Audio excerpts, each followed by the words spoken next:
ما أصاب من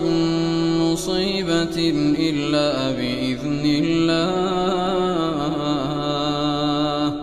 ومن يؤمن بالله يهد قلبه والله بكل شيء عليم